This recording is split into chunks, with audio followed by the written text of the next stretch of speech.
What if everything you think you know about being a highly sensitive person is only half the story?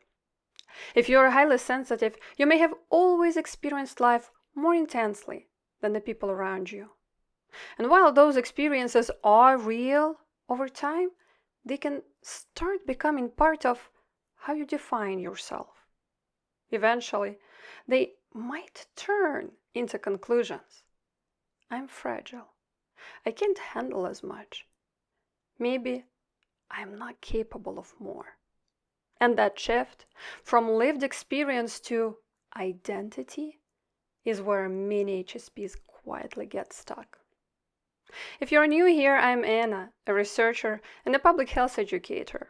I translate research in high sensitivity into practical insights so you can better understand your own experience in everyday life. But before we continue, make sure to download a free HSP reality check guide for this video. It's there to help you follow along in real time, so it's easier to separate what's accurate from what isn't as we go through most popular misconceptions. With that said, let's get into this. So in this video, we are not throwing out everything you've learned. We are doing something more precise. We are taking some of the most common beliefs about being highly sensitive and looking more carefully at where the interpretation starts to shift. Because the traits themselves aren't the problem, but the meaning people attach to those traits, that can shape the way you move through your entire life. And this matters because the goal isn't to stop supporting your nervous system. The goal is learning how to support it in a way that helps you expand your life instead of quietly shrinking it around your limitations. This is the one almost everyone believes. If I feel more deeply, life is just going to be harder for me. And it's not just that you feel more, you're noticing more, processing more, assigning more meaning. Research on sensory process and sensitivity suggests highly sensitive people process information more deeply and respond more strongly to environmental input. So yes, your experience is more intense. But intensity is not the same as incapacity. It just means your system requires more skill. Without those skills, sensitivity feels like a burden. With them, it becomes something different. Because the goal isn't constant protection from life. The goal is building the capacity to stay present within life. This one gets repeated so often that most people never question it. Because this deeper processing affects relationships too. I just struggled with boundaries. But let's look at what's actually happening. You don't just set a boundary. You feel how it lands, how the others react, the shift in connection in real time. So, of course, it feels harder. But that doesn't mean you're bad at boundaries. It means you are highly aware while setting them. And no one taught you how to stay grounded while feeling all of that at once. Because sometimes the goal isn't to shield yourself from the other person's reaction. The goal is learning how to remain connected to yourself while feeling it. That's a very different skill. But when you experience all of that intense input constantly, it's easy to start believing something is wrong with you. You're overwhelmed, flooded, overstimulated. So the conclusion becomes, something about me isn't built for this world. But overwhelm isn't proof that you're the broken. It's proof that you're processing more than you've learned how to integrate. Not weakness, not fragility, a skills gap, not a capacity limit. And when the nervous system experiences too much input without enough recovery or integration, Overwhelm is a normal biological response. Researchers like Dan Siegel describe this through the window of tolerance, the range where the nervous system can stay regulated and present. If you mislabel overwhelm, you don't try to grow. You only try to protect at all costs. But highly sensitive people don't necessarily need less life. They need stronger skills for regulation, recovery, emotional processing, boundaries, sensory management, self-trust, and staying grounded under stimulation. Because regulation isn't the end goal. Regulation is what allows expansion. But once overwhelm starts feeling like evidence, most people respond in a very predictable way. And this belief is what quietly keeps a lot of HSPs stuck for years. If I just protect myself and cope better, I'll be okay. This becomes the default strategy for many HSPs. Protect your energy, rest more, regulate your nervous system. All of that matters. Some environments are truly too much. But when protection becomes your only strategy for life, everything starts revolving around avoiding overload. Avoid overload, recover from overload, try not to get overwhelmed again.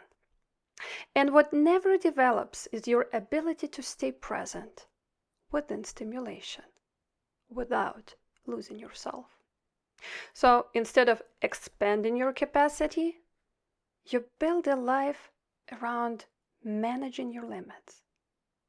Maybe you stop traveling, speaking up, going to events, trying new environments, not because you cannot adapt, but because overwhelm became something to avoid at all costs. And the nervous system doesn't adapt through avoidance.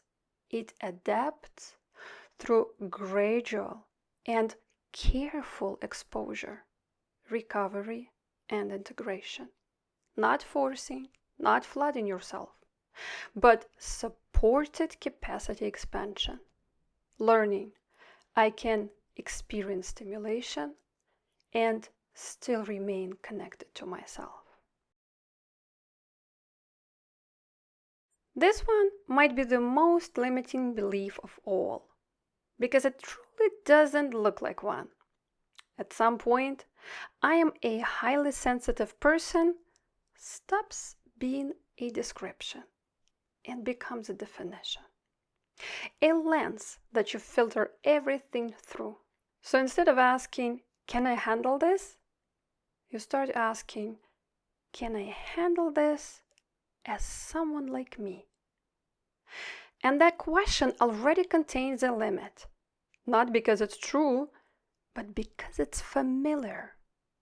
Sensitivity is something you experience. It's not the full definition of who you are.